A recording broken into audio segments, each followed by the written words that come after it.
Bendito Señor, te damos gracias, Señor, en esta hora, por concedernos, Señor, este privilegio de estar aquí, Señor, para transmitir, Señor, este programa, Señor. Padre, sabemos que a través de este medio vamos a llegar a muchos lugares, Señor.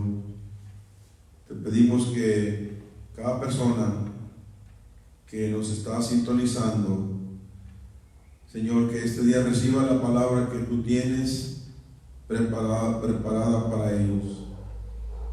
Para ti no hay distancias, no hay barreras, no hay fronteras. Tú estás en todo lugar, Señor. Yo te pido que en esta hora, esta palabra, Señor, venga como un bálsamo, venga como un aliciente, Señor, a cada hermano, cada hermana que va a escuchar el sermón, la predicación de este día. Señor, tu palabra es viva y eficaz, tu palabra es alimento, es pan de vida. Señor, gracias porque a través de ella somos confirmados y somos animados a seguir adelante. Padre, yo sé que siempre lo haces y en esta ocasión no será la excepción. Padre, todo te lo pido en esta hora en el nombre de nuestro Señor Jesucristo, a quien siempre daremos la honra y la gloria.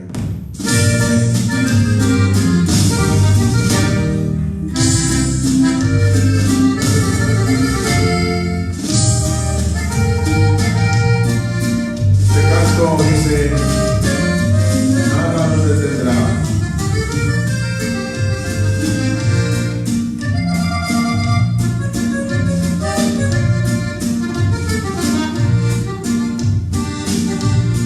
Un cristiano ama a Dios, no hay nada que lo detenga para servir a su Dios con fervor y obediencia.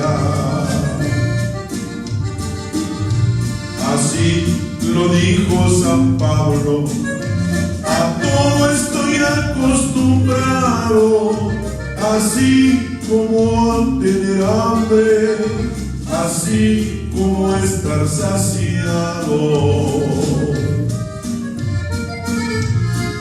Esfuérzate y sé valiente, le dijo Dios a Josué, y tú entrarás en la tierra, la cual fluye leche y miel. Camina, no te detengas, y reinarás tú con él. Cuando un cristiano ama a Dios de corazón, no hay nada que lo detenga. Las luchas y las pruebas están a la orden del día, pero el cristiano sigue adelante.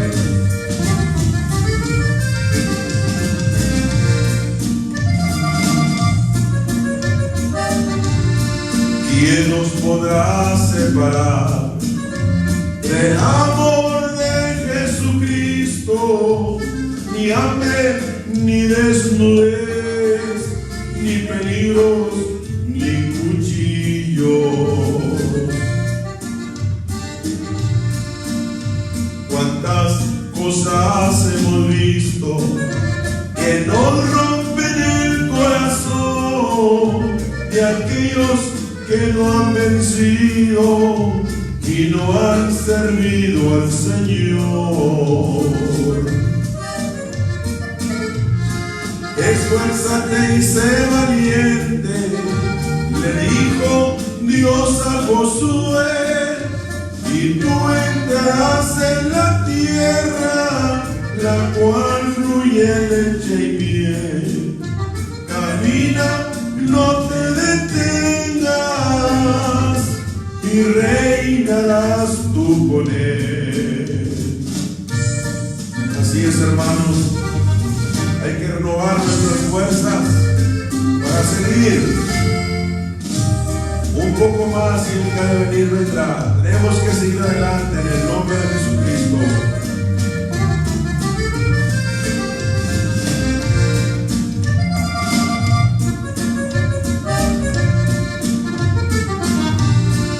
nunca apartes tu mirada de Jesucristo el Señor, como Daniel en Babilonia se enfrentó a Nabucodonosor.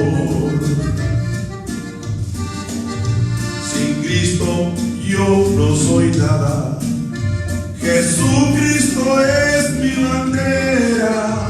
Si por Él pierdo la vida, Él me dará vida eterna. Esto exalté y sé valiente, le dijo Dios a Josué, y tú entrarás en la tierra, la cual fluye leche y miel. Camina, no te detengas, y reinarás tú con Él.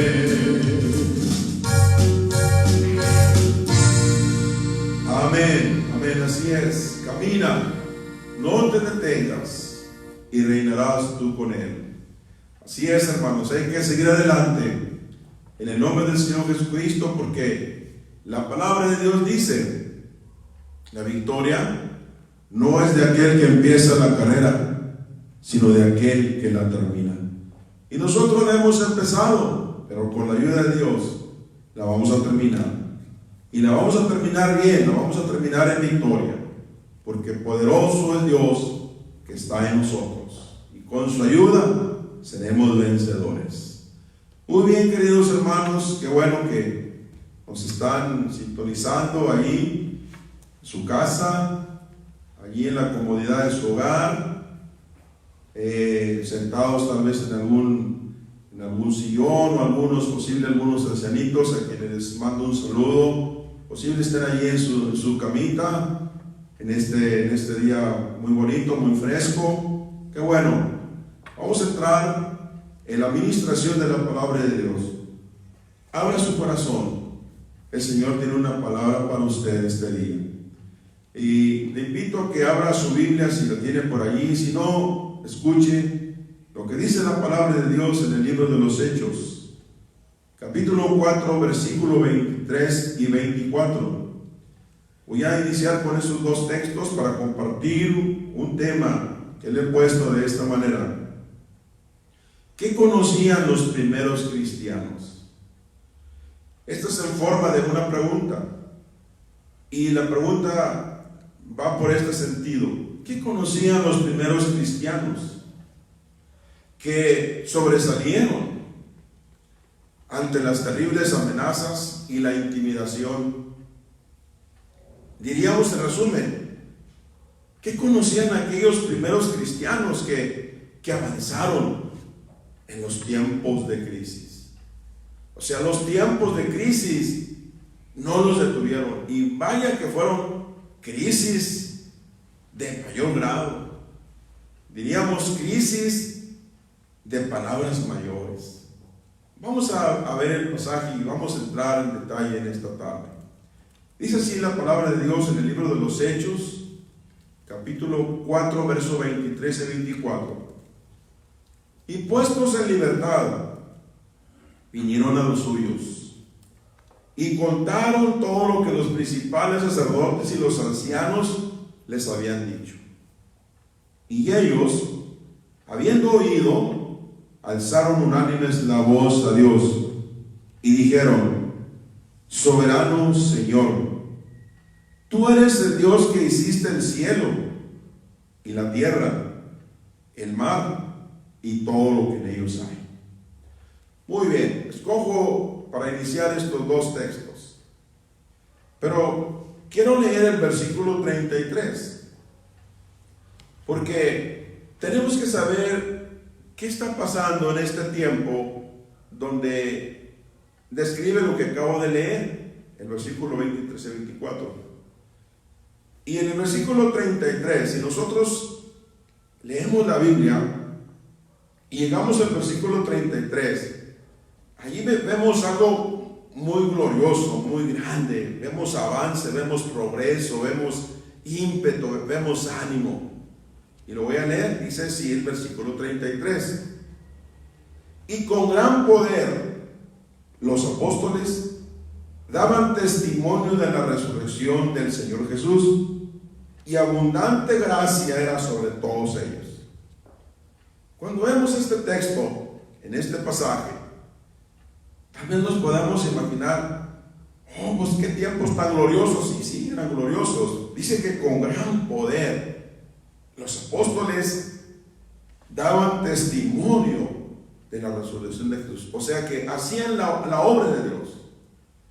Estaban con un impulso tremendo, con un ánimo desbordante. Nada los paraba, nada los paraba. Y tal vez podemos pensar nosotros, bueno, a lo mejor los tiempos pues eran muy favorables, los vientos, hasta el viento los ayudaba, los puchaba a seguir. A lo mejor el respaldo, el aplauso de la gente, las puertas se abrían y no había ningún impedimento, porque al mirar el 33 podemos pensar eso. Y con gran poder los apóstoles daban testimonio de la resurrección del Señor Jesús, y abundante gracia era sobre todos ellos. Pero quiero decirles, queridos hermanos, que no es así. Si pensamos que todo marchaba excelentemente, las puertas se abrían casi solas, el viento casi los impulsaba a seguir, a caminar, no era así. Este texto aparece en un tiempo de mucha adversidad. Y comparto esto porque hoy nosotros nos ha tocado vivir en un tiempo de mucha adversidad. Lo que estamos viviendo ahorita, las situaciones por las que estamos pasando, son tiempos de adversidades. Son tiempos de crisis, son tiempos de frustración posiblemente, pero quiero decirles que eso no es nuevo. Pero yo quiero llevarlos a este mensaje y que nosotros también imitemos lo que estos discípulos hicieron para poder avanzar en medio de la crisis y en medio de la adversidad. El versículo 17 y el versículo 18 de este capítulo 4 nos cuenta algo del panorama. Déjenme presentarles algo del panorama donde los discípulos estaban moviendo, la situación, el ambiente. Dice así: sin embargo, para que no se divulgue más entre el pueblo, amenacémosles para que no hablen de aquí en adelante a hombre alguno en su nombre. Y el versículo 18: y llamándoles les intimaron que en ninguna manera hablasen ni enseñasen en el nombre de Jesús. Y el versículo 3 también dice: y les echaron mano y los pusieron en la cárcel hasta el día siguiente, porque era ya tarde. El versículo 3 empieza narrando que los discípulos estaban en la cárcel, estaban presos, estaban en la cárcel. Hoy nosotros podemos decir, por lo que la situación que estamos pasando, que nunca, desde que yo tengo uso de razón, habíamos pasado por esto. Hoy casi nosotros estamos en una cárcel disfrazada, porque no podemos salir ni de las ciudades, no podemos viajar, no podemos decir mañana voy a tal ciudad, no podemos, porque aunque queramos no vamos a poder, porque hay ciertas restricciones. Casi estamos igual. Ellos estaban en la cárcel, nosotros estamos igual, estamos en cuatro paredes. En nuestra ciudad no podemos salir a otras partes mientras todo esto no termine. Estaban en la cárcel. Y el versículo 17, que también desde ahí dice que los amenazaron, estaban bajo amenazas. El 18 dice que les intimaron. Y la palabra intimar viene de imponer. Imponer quiere decir requerir por la fuerza o otro medio el cumplimiento de cierto mandato, el cual lleva implícito una amenaza si no se obedece. Ellos estaban así. Estaban bajo una intimidación, los intimaron. Ellos fueron amenazados. A ellos se les impuso una orden: no prediquen más en el nombre de Jesús. Estas tres palabras, hermanos, nos enseñan la situación. Estas tres palabras nos hablan de las cosas que estaban en su contra y entendemos por lo que estaban pasando. ¿Se dan cuenta, hermanos? Qué incomodidad para los discípulos. ¿Y qué causa una situación así? Amenazados, les intimaron, les impusieron. ¿Qué causa una situación así? No causa gozo, a decir verdad. No causa un anhelo de avanzar con fervor, a decir verdad. ¿Qué causa eso? Disgusto, enojo, desesperación. Sí, porque, oye, ¿cómo que nos están imponiendo que no hablemos de Jesús? ¿Cómo que nos están amenazando que no hablemos de Jesús?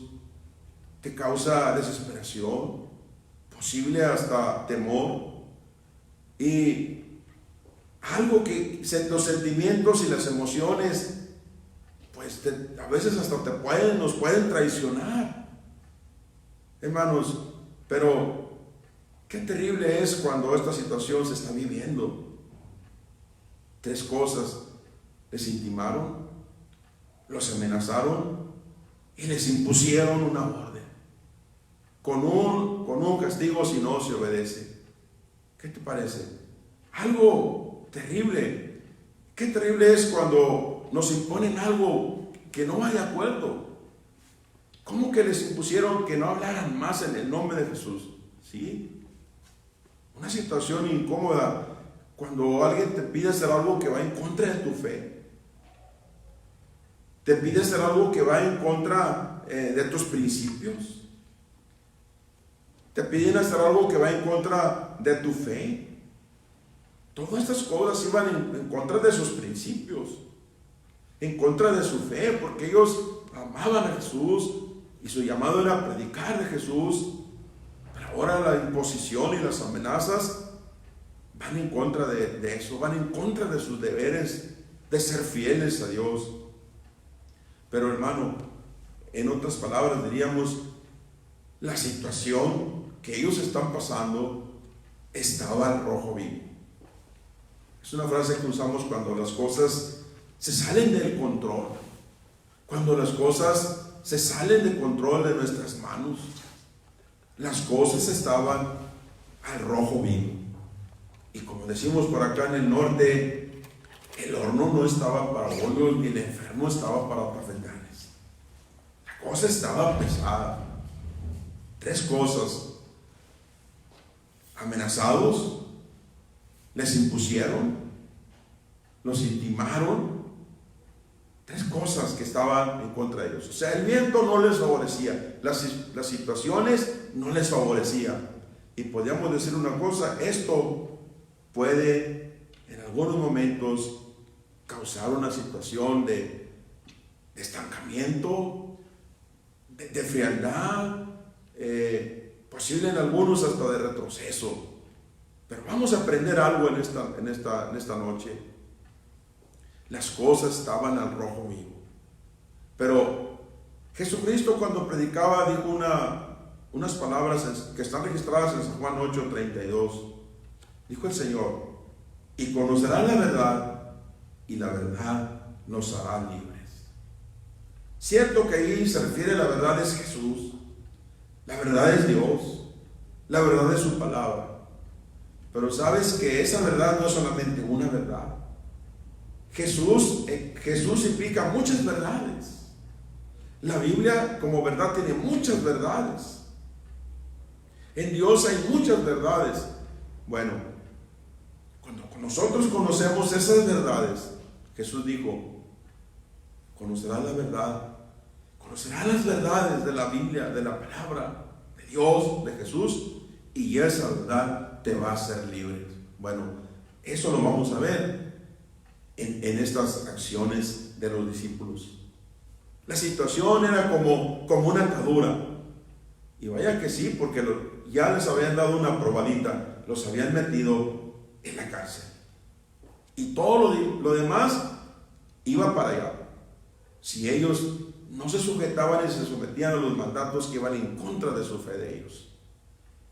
Pero conoceremos las verdades, conoceremos la verdad, conoceremos las verdades de Dios, de su palabra, y esas verdades nos van a hacer libres. Eso lo vamos a ver entre unos momentos. Vamos a ver el valor de ese conocimiento, de esas verdades. Como dice nuestro tema, ¿qué conocían aquellos primeros cristianos? Que no se quedaron allí cuando todo era contrario, cuando todo estaba en contra de ellos. No se quedaron allí. ¿Por qué? ¿Cómo lo hicieron? Bueno, vamos a aprender algo esta noche. Y también nosotros, ahorita que estamos como en una cárcel de 4 paredes, como en una cárcel que es nuestra ciudad, que es nuestro país, que no podemos salir, estamos como en una cárcel. Pero vamos a ver lo que ellos hicieron. Número 1, ¿qué conocían aquellos primeros cristianos? Es nuestro tema. ¿Qué conocían?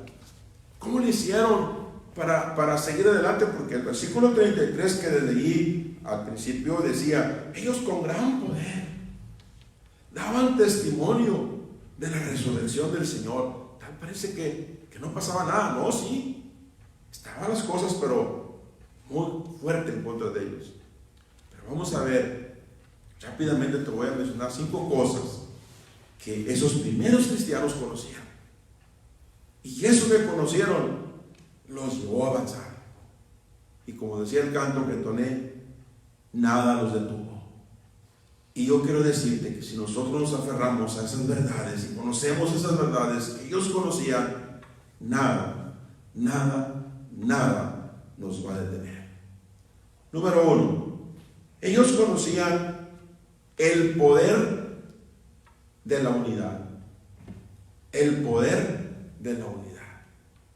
Diríamos el poder de la reunión, porque la unidad se manifiesta en la reunión, cuando nos reunimos para alabar a Dios, como dice el Salmo 133. Mirar cuán bueno y delicioso es habitar los hermanos igualmente en uno, en unidad. Conocían el valor de la unidad, el valor de la reunión. El versículo 23 dice del capítulo 4 de nuestro pasaje del libro de los Hechos, 4:23. Y puestos en libertad, o sea, cuando ellos ya salieron, pero con las amenazas a cuesta de ellos, arriba de ellos, no prediquen más, no hablen más en el nombre. Ya les dimos una probadita, ya saben lo que es la cárcel. No hablen más en el nombre de Jesús. Ellos salen. Y dice el versículo 23, y puestos en libertad, porque estaban en la cárcel, vinieron a los suyos y les contaron todo lo que los principales y sacerdotes y los ancianos les habían dicho. Dice, puestos en libertad, vinieron a los suyos.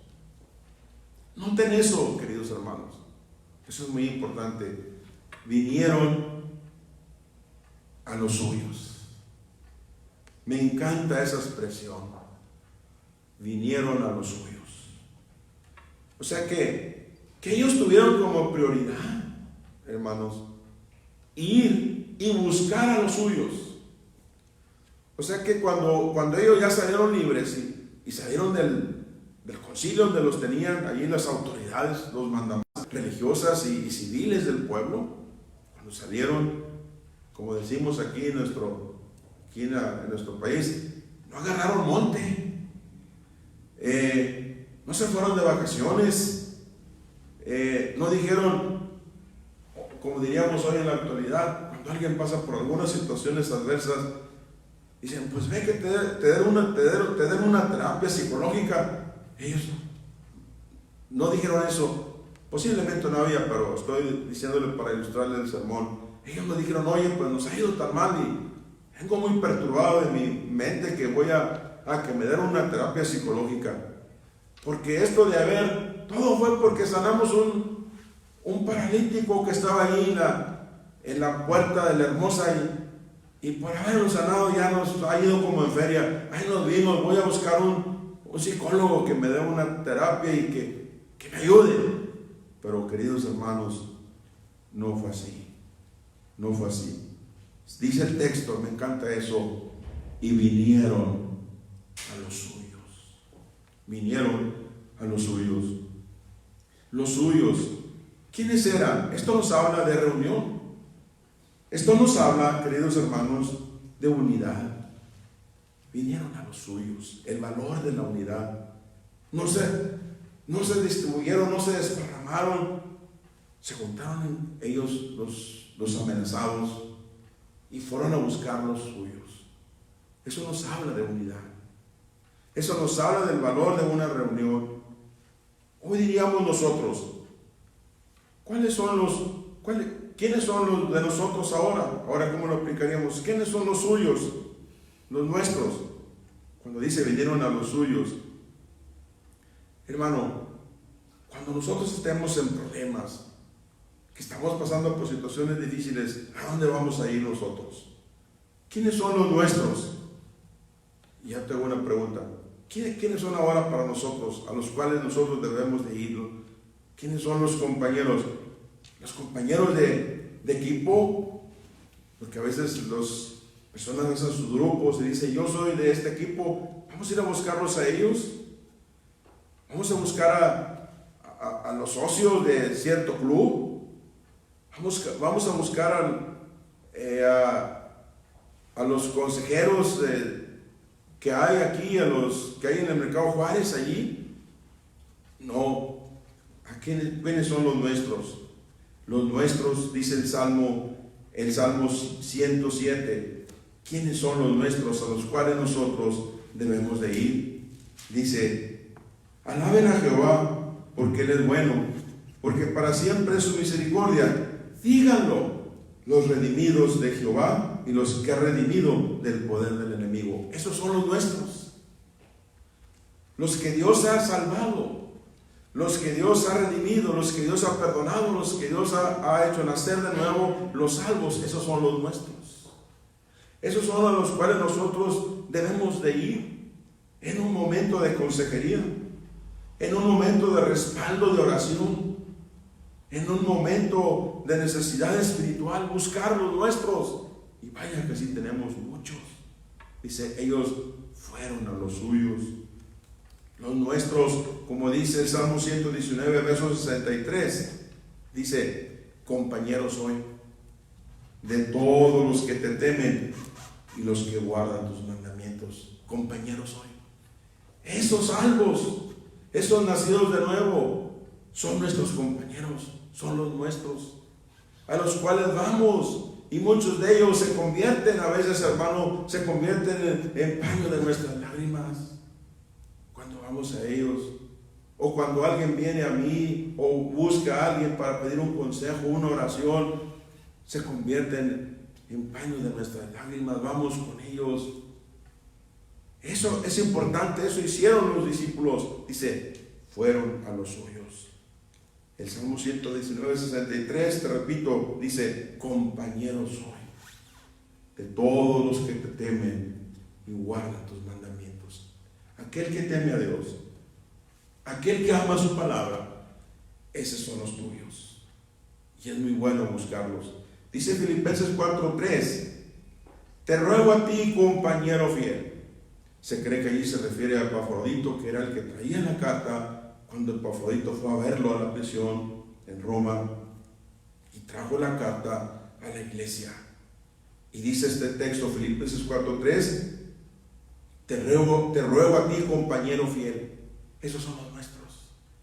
Pablo tenía esos, los suyos.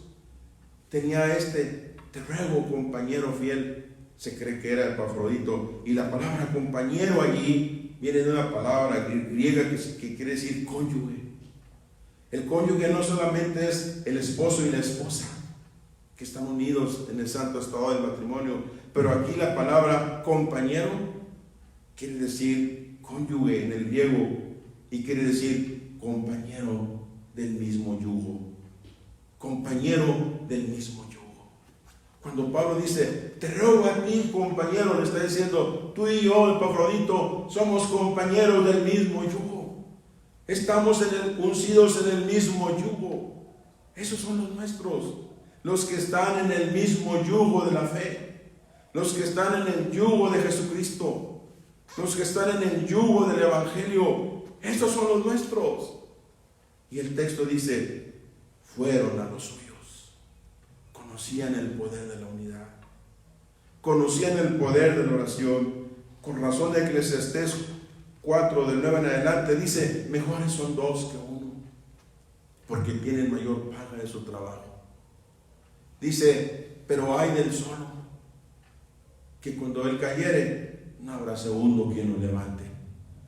Porque si dos durmieran juntamente se calentarán. Pero hay de aquel que está solo. Y dice, por eso un cordón de 3 dobleces no se rompe fácil. Hermano, dice el texto, y fueron a los suyos. Los suyos conocían el poder, o sea que cuando ellos salieron de aquellas amenazas, cargando en sí aquellas amenazas, aquel yugo pesado, aquellas cargas que los oprimían, hermano, no se las llevaron ellos, fueron a buscar los suyos. Hermano, busca los tuyos. Es el pueblo de Dios. Son los lavados con su sangre. Son los que creen como tú crees. Son los que aman a Jesús. Son los lavados con la sangre como tú. Son los sellados con el Espíritu Santo como tú. Búscalos. Háblales por teléfono y diles, hermano, ayúdame. Tengo esta carga o tengo este problema. Ve a los tuyos. Valora, equilata el poder de la unidad, como estos discípulos. Equilata el valor de la reunión.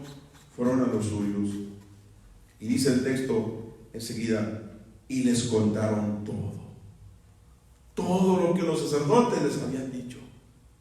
Les abrieron su corazón, les contaron todo. Qué bueno es cuando nosotros tenemos a alguien que podemos contarle. A veces entre pastores, entre ministros, tenemos amigos, tenemos los nuestros. A veces entre los mismos cristianos tienen amigos que le abren su corazón y les cuentan todo aquello que es como una carga en sus vidas. Y eso es muy bueno, porque a través de eso se nos va a abrir puertas y vamos a seguir adelante venciendo toda adversidad. Entonces, ¿qué conocen aquellos primeros cristianos? Número 1, el poder de la unidad. El poder de la unidad. Hermano, tú no vas a poder solo. Necesitas compañeros.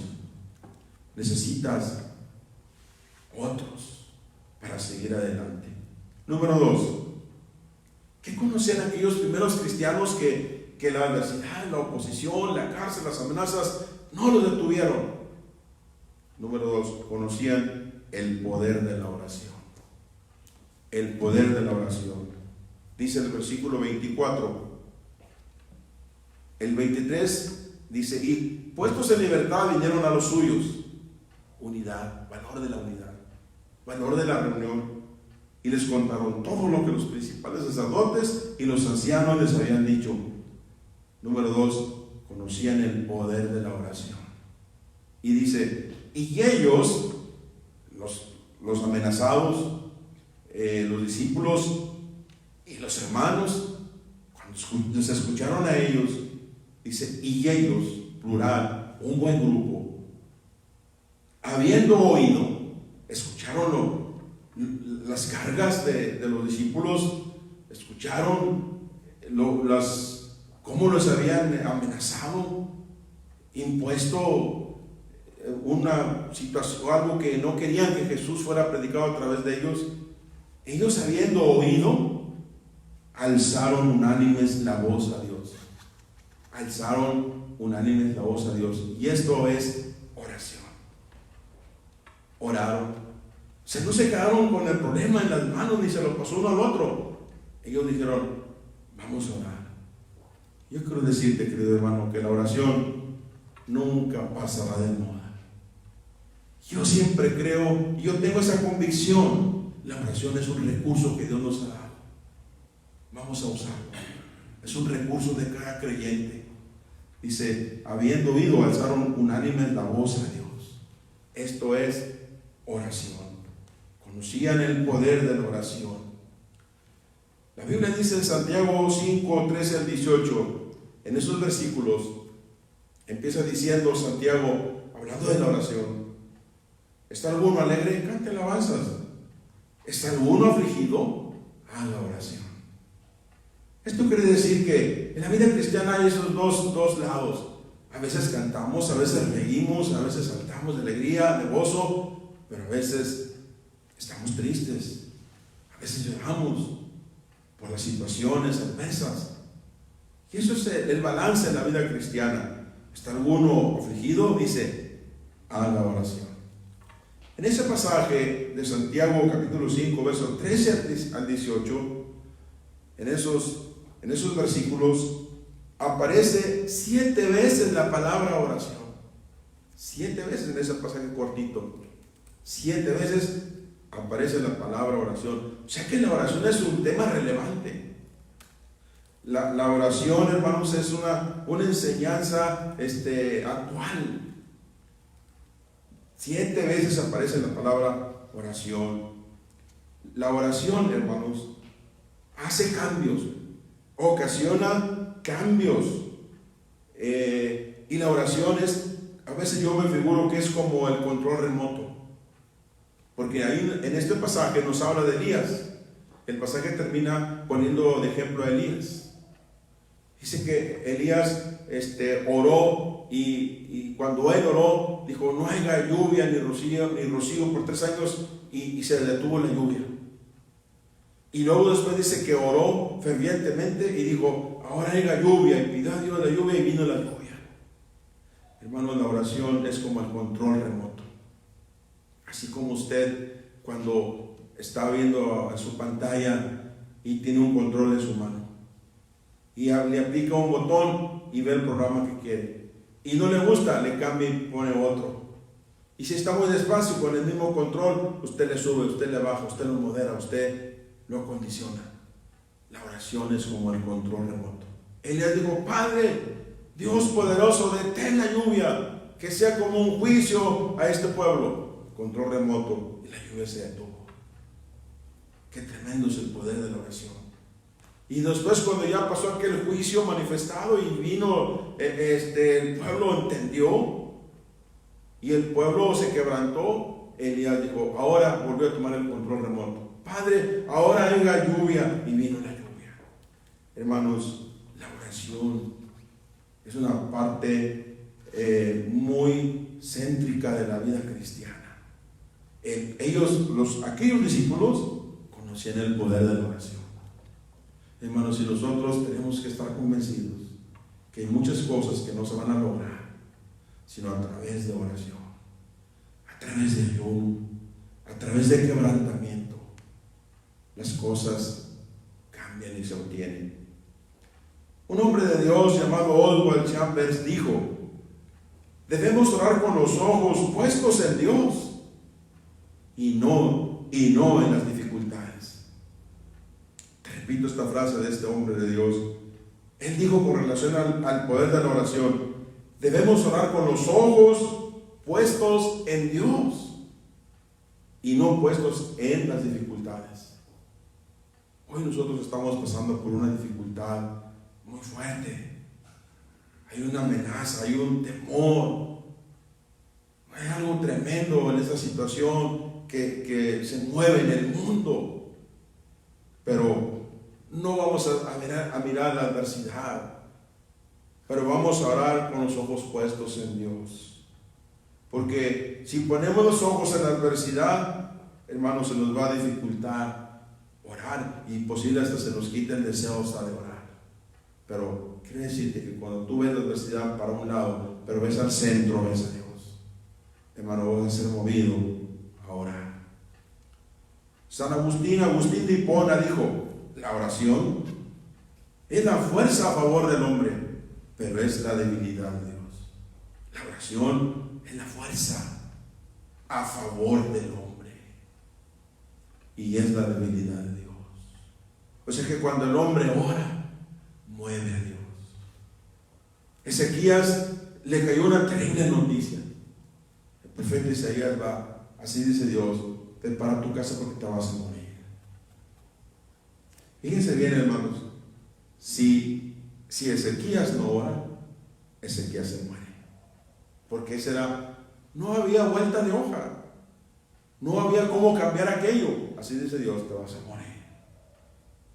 Pero la oración, hermanos, tenemos que orar, como decía Oswald Chambers, orar con los ojos puestos en Dios y no en la adversidad. Si Ezequías no ora, se muere. Pero dice que se pegó a la pared, oró frente a la pared contraria. A veces nuestras cosas están en contra. Esta situación que vivimos ahorita es como una pared, pero frente a esa pared llamada coronavirus, ponte enfrente y llora a Dios. Dijo Ezequías: Señor, no me quites la vida. Señor, ayúdame. Y pidió y oró y hizo dos cosas: oró y lloró. Y sabes, el profeta no había caminado ni 200 pasos cuando Dios cambia y le dice: dile a Ezequías que no se va a morir. Dile que yo le regalo, le doy un pilón. Porque en años pasados, cuando íbamos a las tiendas, cuando éramos chiquillos, íbamos a la tienda a comprar un peso de dulces o de galletas, decía el tendero, nos daban las galletas por el peso o por los 2 pesos y nos decía: ahí te va el pilón, mijo, y te daba otro puñito de dulces o de galletas. Sabes, Dios también da pilones. Ezequías iba a morir, pero Dios le dijo: dile que no se va a morir, dile que le doy de pilón 15 años de vida y que lo voy a sanar y que voy a librar a su pueblo. ¿Te das cuenta, hermano? El poder de la oración. Hermanos, nosotros tenemos que estar convencidos de que el orar son palabras que no se los lleva el viento. Y como dijo un hermano, cuando tú oras y cuando tú derramas tus lágrimas en tu casa, allí pegado a la pared, pegado a tu cama o aquí en el altar, dijo un hombre de Dios: cuando tú derramas tus lágrimas en oración en el altar, ni el borrador ni el trapeador las borra. Así es, hermano. La oración hace cambios. Queridos hermanos, entonces nosotros tenemos que conocer esto. Ya llevamos 2 cosas. Conocían, número 1, el poder de la unidad. Buscaron los suyos y se reunieron con los suyos. Número 2, conocían el poder de la oración y se levantaron la voz unánimes. Hermano, cuando tú oras, hermanos, la oración produce cambios. Eso lo vemos desde el Antiguo Testamento y el Nuevo Testamento. Número 3, ¿qué conocían aquellos discípulos? Vamos a ver la tercera verdad que conocían. Conocían la soberanía de Dios.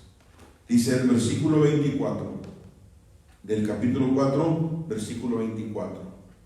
Mire lo que dice. Sígame con su vista o escuche. Y ellos, habiendo oído, alzaron unánimes la voz a Dios. Esto es oración. Y dijeron, aquí está lo que dijeron en su oración. Su oración no eran palabras sin ton ni son.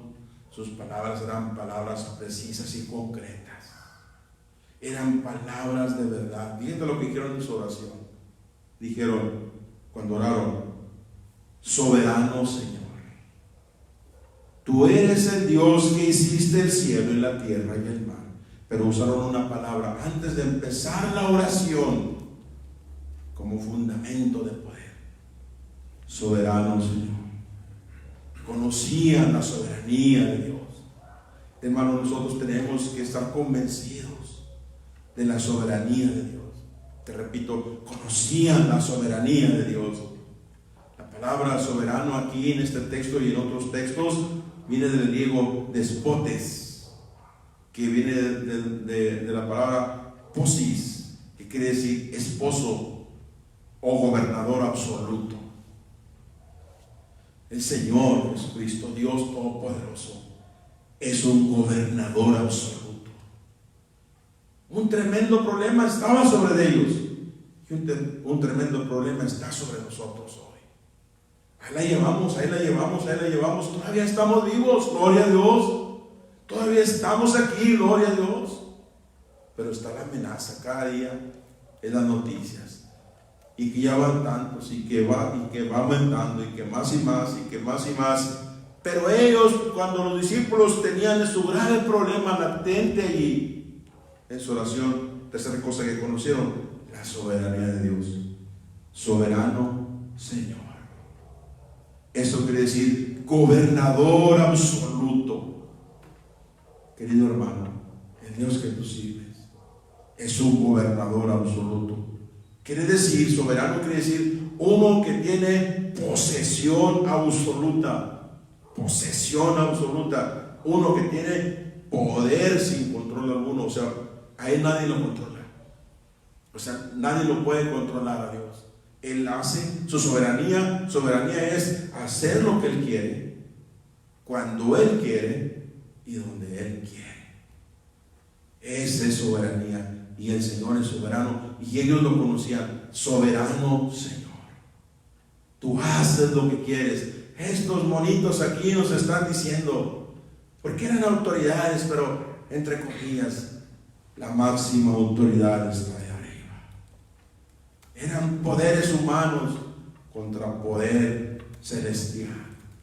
Soberano Señor. Hermanos, qué bueno es conocer la soberanía de Dios. Porque cuando conocemos la soberanía de Dios, vamos a ver que Él tiene todo en sus manos. Y como cantábamos en aquel coro viejito, Él tiene todo el mundo en sus manos. Él te tiene a ti y a mí en sus manos. Él tiene la iglesia en sus manos. Y Apocalipsis dice, el que tiene las 7 estrellas en sus manos, dice esto. Ese es el soberano de los reyes de la tierra, el Señor Todopoderoso. Conocían la soberanía de Dios, querido hermano. Todo está controlado por Dios. Número 4. Conocían que Él era el creador de todo. Conocían que Él era el creador de todo. Es la cuarta cosa. Dice así, y dijeron, oraron, soberano Señor. Empezaron con unas palabras de peso, de autoridad. Soberano Señor. Y aparece en mi Biblia con mayúsculas, soberano Señor. Y dijeron, tú eres el Dios que hiciste el cielo y la tierra y el mar y todo lo que en ellos hay. Qué poder de este Dios soberano. Qué poder de este Dios que mueve todas las cosas. Conocían que Él era el creador. Conocían las escrituras y que Él era el creador de todo. Que era el creador de todo. Él había creado cielo, tierra, mar, te hizo a ti.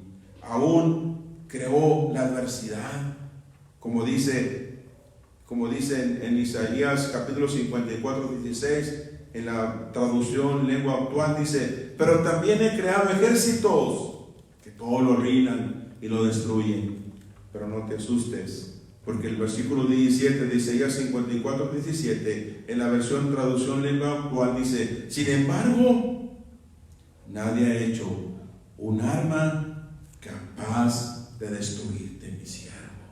Así es. conocían que Él era el creador de todo. Todo está en sus manos, querido hermano, todo.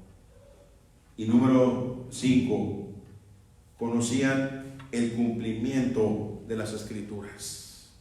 Conocían el cumplimiento de las Escrituras. Dice el versículo 25, que por boca de David tu siervo dijiste, ¿por qué se amotinan las gentes y los pueblos piensan cosas vanas? Se reunieron los reyes de la tierra y los príncipes se juntaron en uno contra el Señor y contra su Cristo, porque verdaderamente se unieron en esta ciudad contra tu santo Hijo Jesús, a quien ungiste Herodes,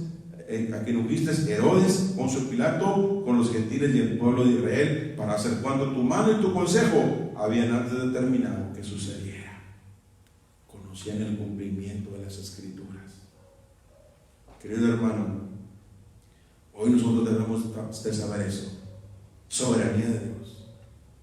Conocer las Escrituras y conocer el cumplimiento de las Escrituras. Ellos no se les pasó por alto. Aquí se cumplió tu palabra, querido hermano. Y hoy, ¿quién duda de que hoy la palabra de Dios se está cumpliendo? Al pie de la letra se está cumpliendo. Y muchas cosas más se van a cumplir. Que es bueno saber, hermanos, porque estas cosas, para los que no conocen, no le hallan la punta de esto. Pero nosotros sabemos que es cumplimiento de la palabra de Dios, que es el principio de dolores, como menciona la palabra de Dios. Entonces conocían las Escrituras y el cumplimiento de las Escrituras. Hoy las Escrituras se están cumpliendo. Y como dice el profeta Isaías, el cielo y la tierra pasarán, pero mi palabra, dice Dios, no pasará. No pasará. Se va a cumplir. Y como dice la palabra de Dios, no pasará ni una jota, ni un tilde, hasta que todo se ha cumplido. Esta palabra se va a cumplir. Ellos conocían el cumplimiento de las Escrituras y nosotros también hoy estamos viendo el cumplimiento de su palabra.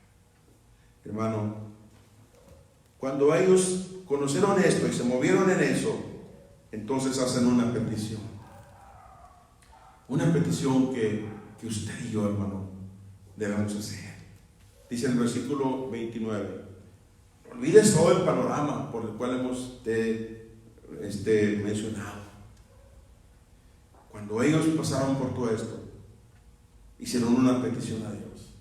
Hermano, hoy, ¿cuál es su petición de usted? Haga una petición a Dios. Porque ellos tal vez bajo aquellas amenazas que estaban allí vivas. Fíjate, hicieron una petición en el versículo 29. Ahora, Señor soberano, Señor creador, Señor que todo lo has creado, Señor que tienes todo el dominio, Señor que tienes todo el control. Ahora, Señor, mira sus amenazas y concede a tus siervos, a nosotros, o sea, a ellos, que con todo de nuevo es valor, que con todo de nuevo, con todo valor, hablemos tu palabra. Hicieron una petición. O sea, no se quedaron allí. No se quedaron bajo aquella amenaza y se encerraron bajo aquella amenaza. Ellos oraron: Señor, mira las amenazas y concédenos tu poder para seguir adelante. Hermano, hoy podemos decir nosotros, hacerle una petición a Dios. Señor, ellos dijeron: mira, Señor, mira las amenazas de estos hombres, de estas autoridades. Y nosotros hoy podemos decir: Señor, mira la amenaza de esta plaga destructora llamada coronavirus. Mira, Señor, la amenaza que está avanzando y que está llegando a los pueblos, está llegando a los estados. Mira, Señor, esta amenaza. hermanos, como que dijeron, Señor, ellos decían, Señor, mira tus amenazas, mira que están latentes y vienen contra nosotros. Como que dijeron, Señor, échanos la mano. Hoy también nosotros podemos decir lo mismo. Señor, mira esta amenaza terrible. Y podemos decir también, Señor, échanos la mano. Y sabes qué grande es Dios, qué poderoso es Dios. Ese Dios soberano, ese Dios que tú conoces o del cual has oído, es muy grande, es muy poderoso. Fíjate lo que dice el versículo 31. Y cuando hubieron orado, cuando acabaron de orar, el lugar en que estaban congregados tembló, y todos fueron llenos del Espíritu Santo y hablaban con denuedo la palabra de Dios. Cuando dijeron, Señor, mira las amenazas, y como que dijeron, Señor, échanos la mano para seguir adelante. Y yo te pregunto, ¿cuántos de ustedes quieren seguir adelante? Ahí donde tú estás diciendo, sí, o yo también digo, yo también, Señor, quiero seguir adelante. Mira esta amenaza tremenda que viene sobre los pueblos, que ha paralizado empresas, que ha paralizado gobiernos, que ha paralizado hombres de negocios. Mira, Señor, esta plaga, pero concédenos seguir adelante, concédenos la vida, Señor. Como diciendo, échanos la mano. Y sabes lo que dice el versículo 31. Y cuando ellos dijeron eso, el lugar donde estaban tembló. Y esto no era un temblor geográfico de la tierra, era un temblor producido por Dios. Era como la voz de Dios diciéndoles, aquí estoy. Como diciendo, órale, ustedes piden que les eche la mano, órale, aquí estoy. Tierra tiembla, ahí donde estaba, porque Dios es un Dios vivo, presente, actual. Ahí donde están, fueron llenos del Espíritu Santo. Hermanos, tuvieron una manifestación divina. Hoy nosotros podemos decir, Señor, ayúdame, mira esta amenaza de esta pandemia mundial, pero ayúdame a salir adelante. Y si tú me sacas adelante, ellos dijeron, si nos sacas adelante, vamos a dar testimonio de ti. Y dice, recibieron el poder para dar testimonio. Hoy nosotros, ¿qué podemos decirle a Dios? Señor, sácame adelante. Y si me sacas adelante, te voy a servir. No como ayer, no como el año pasado, porque a veces ese caminar no era aprobado por Dios. Sino decirle, Señor, te voy a servir con más poder, con más pasión, con más fervor. Te voy a servir, Señor. Y sabes, y así como la tierra tembló con ellos y fueron llenos, así Dios vendrá a nosotros para que dándonos una manifestación de su grande poder y llevarnos adelante. Dios es un Dios real y poderoso. Hermano, ellos conocían estas 5 cosas que hoy tú y yo tenemos que conocerlas. Te lo voy a repetir, porque a través de esto, de estas verdades, ellos fueron libres. No se quedaron con la amenaza arriba de ellos. Número 1, conocieron el poder de la unidad. Número 2, conocieron el poder de la oración. Número 3, conocían la soberanía de Dios. Número 4, conocían que Él era el creador de todo. Número 5, conocían las Escrituras y su cumplimiento. Inclina tu rostro ahí donde estás y haz conmigo una oración. Vamos a orar a Dios. Ellos no les quedaba otra más que orar, porque es la oración, hermanos. Oración es hablar, abrir el corazón. Allí donde estás, inclina tu rostro, cierra tus ojos. Y como ellos presentaron su panorama, pero orar, así nosotros presentemos este panorama que hoy nos rodea y pidamos su ayuda. Señor, en esta hora, Señor, yo te pido, mi Dios poderoso, que nos ayudes. Así como aquellos discípulos clamaron, Señor, como diciendo, échanos la mano. Mira las amenazas de las autoridades. Mira sus prohibiciones. Mira sus imposiciones, Señor.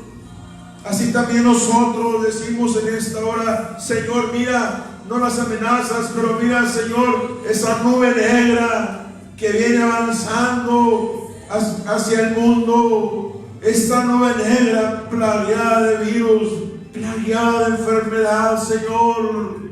Esa nube negra, Señor, plagueada, Señor, con esos virus mortales, Dios.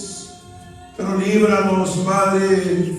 Como dijeron ellos, échanos la mano, diríamos nosotros en nuestro lenguaje, Padre, y concédenos, dijeron, y concédenos, Señor, tu mano poderosa. Hoy también nosotros decimos, concédenos tu gracia y tu favor, Señor, para seguir adelante, porque queremos seguir adelante, Señor Jesucristo. Si salimos con bien de esta, Señor, porque aquí estamos, no sabemos el día de mañana, pero si salimos con bien, Señor, muchas vidas van a cambiar, ya están cambiando, porque yo escucho comentarios de personas que están diciendo, Señor, que están abriendo su corazón a ti, Señor, y haciendo nuevos votos ya en sus corazones, Padre.